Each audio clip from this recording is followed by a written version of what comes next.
What if the world insisted you were okay, when every breath you took felt like drowning? They told me I wasn't lost, I whispered once, staring into a mirror that didn't reflect who I was anymore. But how would they know when they've never stepped into the silence I sleep in? Everyone thought I was fine. On the outside, I smiled. I laughed at the right moments. I nodded during conversations I barely heard. My feet moved forward even when my heart refused to follow. They saw me functioning, and in their world, that meant I wasn't lost. But inside, I wasn't just lost. I was disappearing. There's something terrifying about being seen, but not known. You can be surrounded by voices and still feel like a ghost walking through the fog. You can scream without ever making a sound. That's what I lived through every day, a muted storm, raging behind closed doors and polite conversations. And yet, no one ever asked the right question. Not once did anyone look into my eyes long enough to see the flicker, that subtle tremor of a secret fighting to stay hidden. Because it wasn't just pain I was carrying. It was a truth, a memory, a moment in time I had buried so deep, even I started pretending it had never happened. But secrets don't sleep. They whisper. They claw. They haunt. I remember a particular morning. The sky was the kind of blue that poets write about, soft, endless, calm. Birds chirped. A gentle wind blew across my skin like a kind touch I didn't know I needed. And still I felt nothing. I walked past neighbors, teachers, friends, all nodding and smiling, saying things like, "You're looking good today. I'm so proud of how far you've come. You've really moved on, haven't you?" And every word felt like a pin pushing into my skin. Because they had moved on.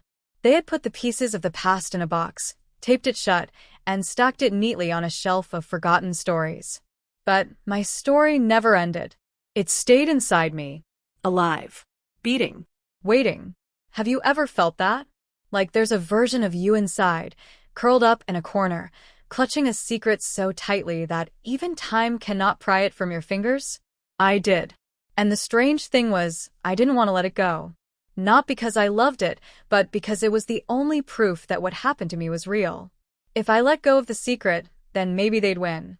The ones who said it wasn't a big deal. The ones who told me to get over it.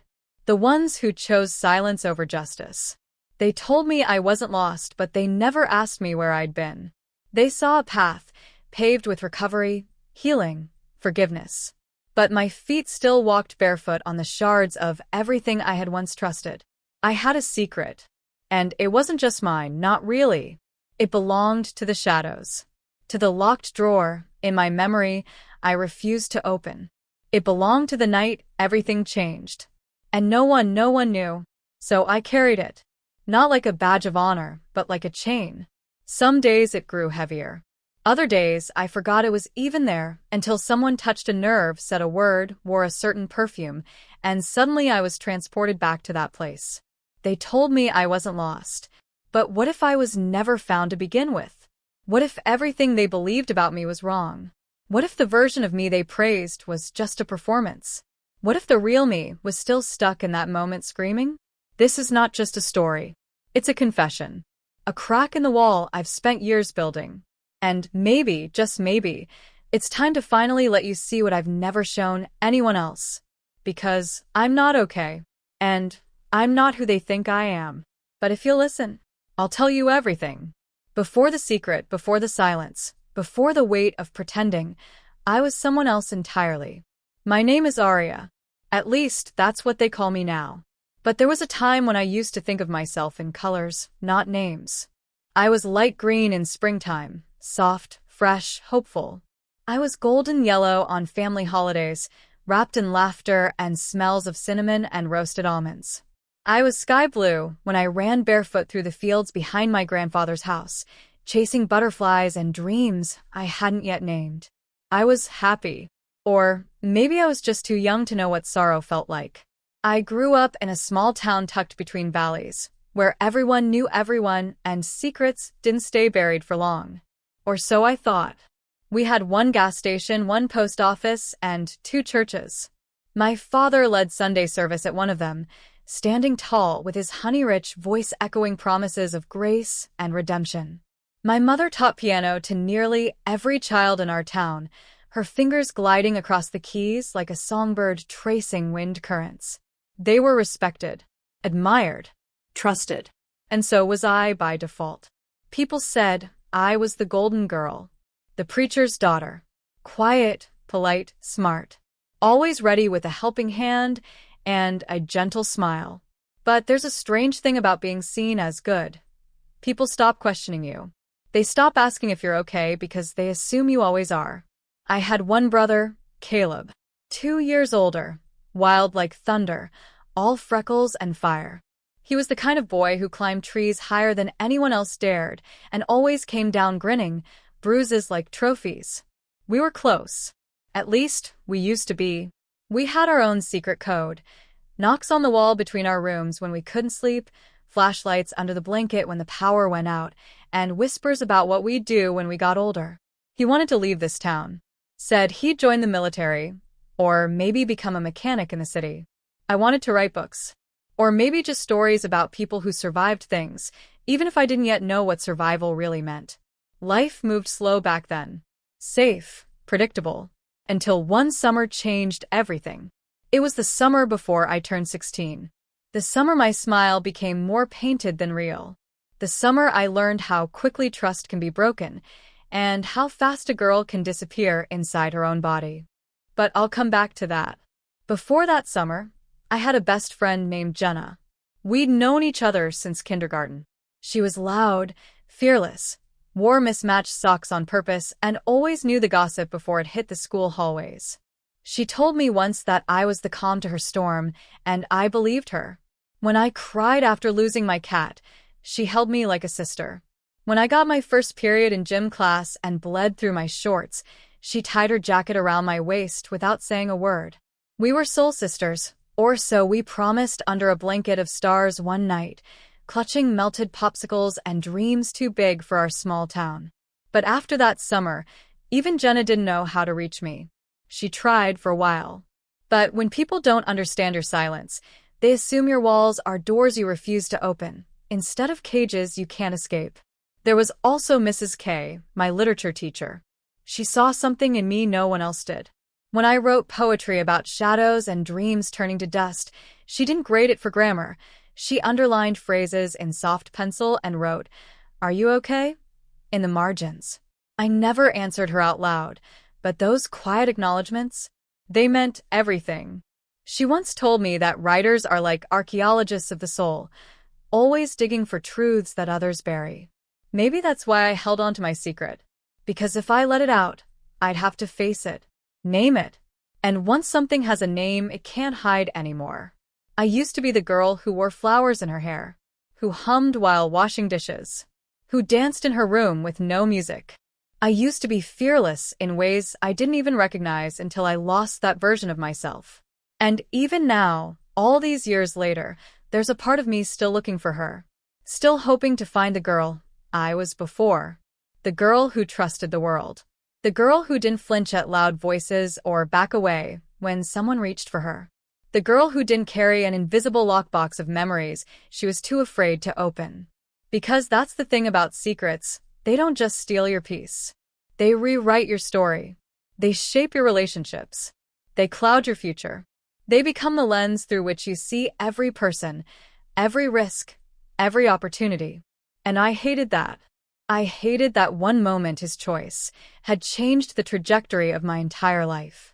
But I'll tell you more about him soon. For now, just know this. They said I wasn't lost. But even back then, with all my golden girl smiles and good girl charm, I was already walking a path no one else could see. And with every step, I was moving further away from who I used to be. The summer was hot, suffocating. It was the kind of heat that made the air feel thick, as if the world was holding its breath. My world, too. A fragile bubble, just waiting to burst. But I didn't know it yet. I didn't realize how close I was to the edge. Things started changing subtly at first. Small cracks in the foundation I had built, a little too much silence between Caleb and me, an offhand remark from Jenna that I brushed off too quickly. But it wasn't until the night of my 16th birthday that I felt the weight of everything pressing down. We had a party at the old barn, the one that had been abandoned for years. It was our tradition, a place to drink, laugh, and pretend we were older than we really were. But that night, nothing felt right. The air was heavier, the music louder, the voices somehow sharper. My friends were there, and so were strangers, kids who'd never crossed my path before, but who seemed to know more about me than I cared to admit. I remember feeling like an outsider in my own life, standing off to the side, watching them laugh, knowing I couldn't join them. Not really. Not when everything felt so wrong. They danced, they drank, they talked about things I didn't understand. I tried to laugh along, but my smile was stiff, forced. And then there was him. His name was Zach. He was new in town, only moved here a few weeks ago. Dark hair, sharp jaw, the kind of boy who looked like he belonged in another world, one that wasn't stuck in a sleepy town like ours. He was different, I could feel it, and that made him stand out. But he wasn't different in the way I wanted him to be. There was something cold about him, something unsettling beneath that perfect exterior. Zach took a seat beside me, his presence so quiet, yet it somehow filled the space. I wasn't sure what to say to him, but he didn't need me to speak. He watched me with eyes that saw straight through the mask I'd been wearing, the smile, the laughter, the pretense. "I've heard about you," he said, breaking the silence between us. His voice was low, almost casual, but there was an edge to it. "The girl who always looks like she has everything together." I stiffened. "I don't have everything together," I replied, the words slipping out before I could stop them. I wasn't sure if I was defending myself or admitting the truth. He smirked. "I think you do. You just don't want anyone to know what's really going on." I turned my gaze away, unwilling to meet his eyes. There was again the thing I'd been running from, the thing I couldn't hide. The truth. I hated the way he made me feel, like he could see through me, like he knew my secret. He didn't. He couldn't. No one did. No one but me. But Zach didn't let it go. He leaned closer, his breath warm against my ear. "You know, secrets always come out, Arya. Sooner or later, they always find a way to the surface." I froze. His words were a warning, but I didn't know who he was warning me about, him or myself. Just as I was about to stand up and walk away, the door of the barn swung open, and Jenna stepped inside. She looked frantic, out of breath, as if she'd been searching for something or someone. When her eyes landed on me, they softened. "You okay?" she asked, her voice laced with concern. I nodded, but I wasn't sure if it was for her benefit or my own. I wanted to tell her what I was feeling, to scream that I wasn't okay, that I hadn't been okay for a long time, but the words stuck in my throat. Zach didn't give me a chance to respond. "She's fine. Just needs some time," he said, his voice colder now, almost dismissive. I could feel his gaze on me, but I couldn't look at him. I didn't want to. I couldn't stand the way he made me feel, exposed, vulnerable, like a part of me was slowly unraveling in front of him. Jenna didn't seem to notice the tension. She just gave me a small smile and motioned for me to follow her outside. "We need to talk," she said softly. I followed her, my heart pounding in my chest. Once we were outside, away from the noise of the party, Jenna stopped and turned to face me. Her expression was serious, her usual bubbly demeanor replaced by something darker. "What's going on, Arya?" she asked, her voice barely above a whisper. "I've been trying to reach you, but you're not the same anymore. You're shutting us out." I opened my mouth to speak, but the words wouldn't come. How could I explain? How could I tell her that I wasn't just hiding from my friends, but from myself? That I was carrying something inside me, a secret so heavy, it felt like it was slowly suffocating me? How could I tell her the truth? I couldn't. Not yet. "Nothing's going on," I said, forcing a smile. "I'm just tired." Jenna didn't buy it. She stepped closer, her eyes narrowing as she studied me. "Arya, don't lie to me. You're my best friend. I know when something's wrong." And then she asked the question I had been dreading. "Is it about Zach?" I hesitated. Zach. I didn't want to talk about him, not now, not ever. But his name hung in the air like smoke, impossible to ignore. He had already planted the seed of doubt in my mind, made me question everything, myself, my relationships, my life. "No," I said quickly. "It's not about him. It's just me." Jenna's expression softened, but the concern didn't leave her eyes. "Arya, please.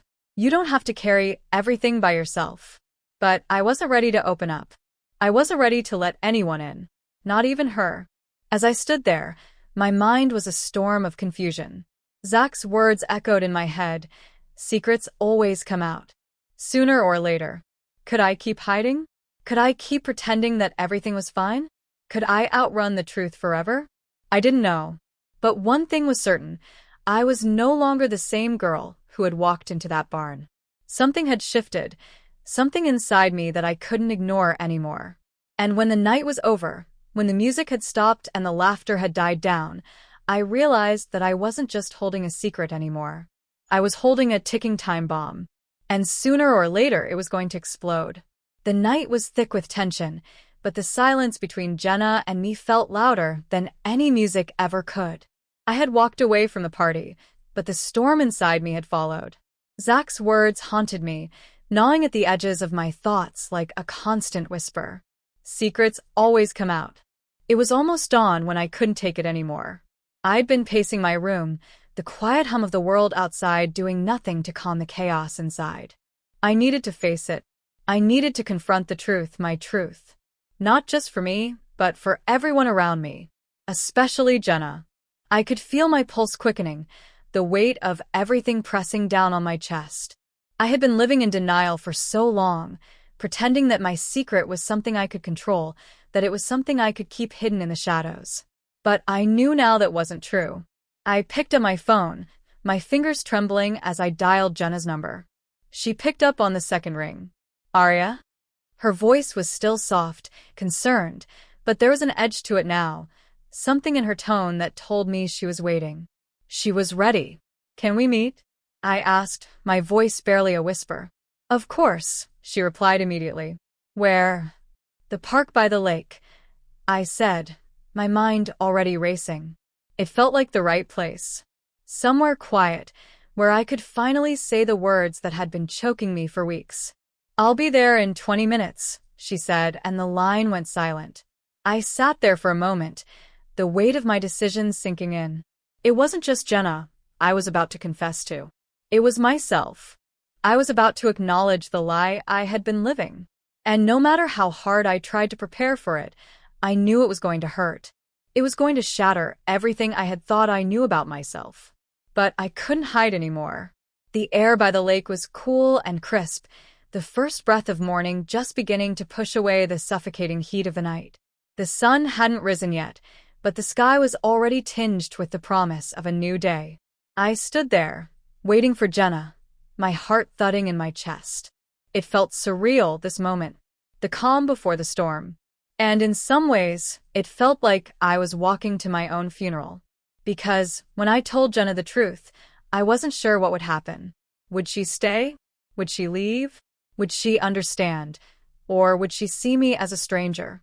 I couldn't control any of it, but I had to do it.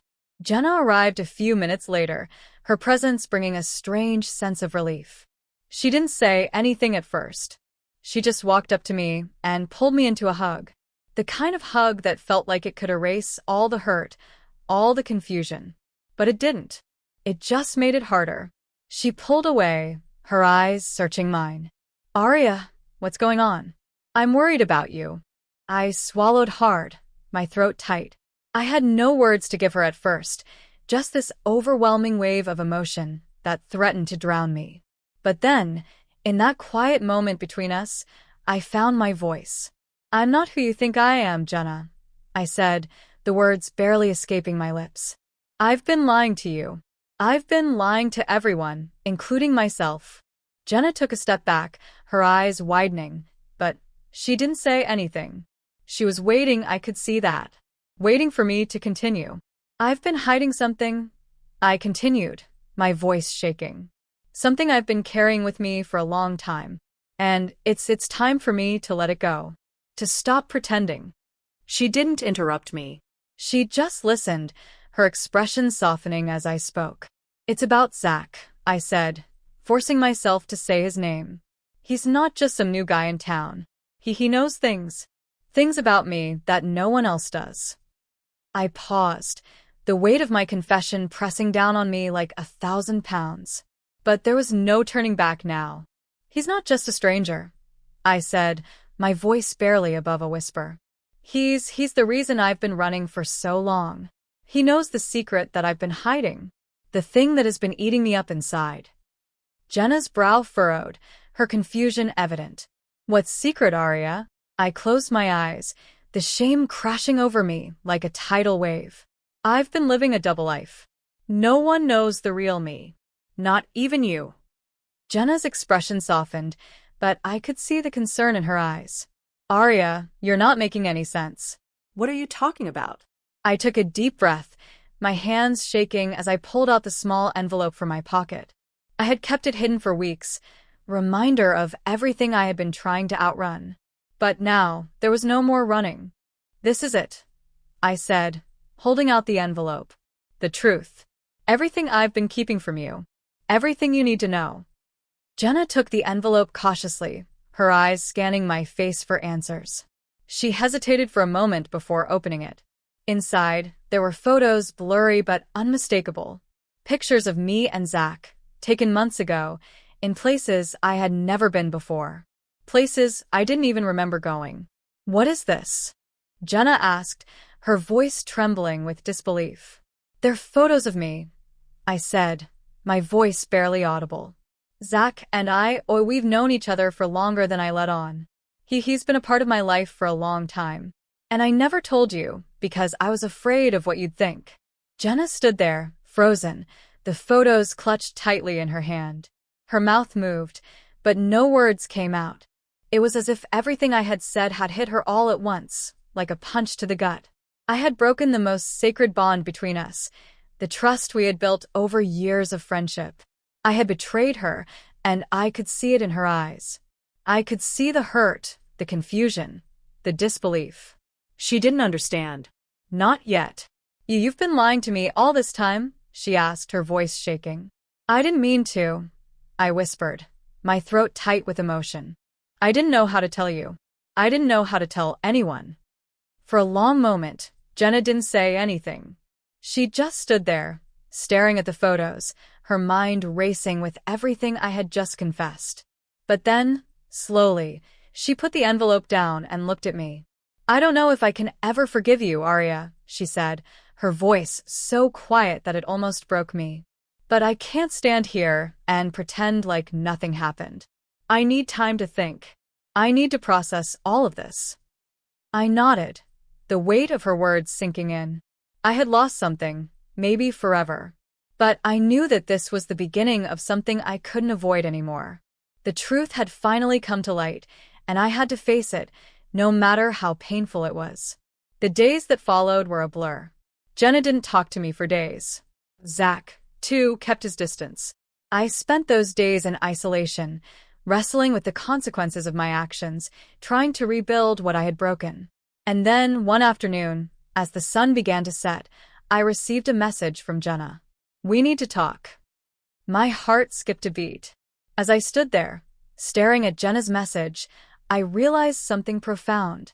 In trying to hide my secret, I had shut out the people who mattered most to me. I had built walls so high that I could no longer see over them. And now, the consequences of my silence were catching up to me. But despite the pain, despite the uncertainty, I had made the right choice. Telling Jenna the truth, as difficult as it was, had opened a door that I couldn't close again. I could no longer live in the shadows, pretending to be someone I wasn't.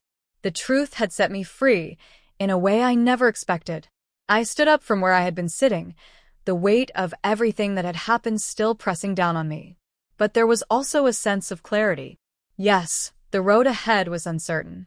Yes, there would be more challenges to face. But there was no turning back.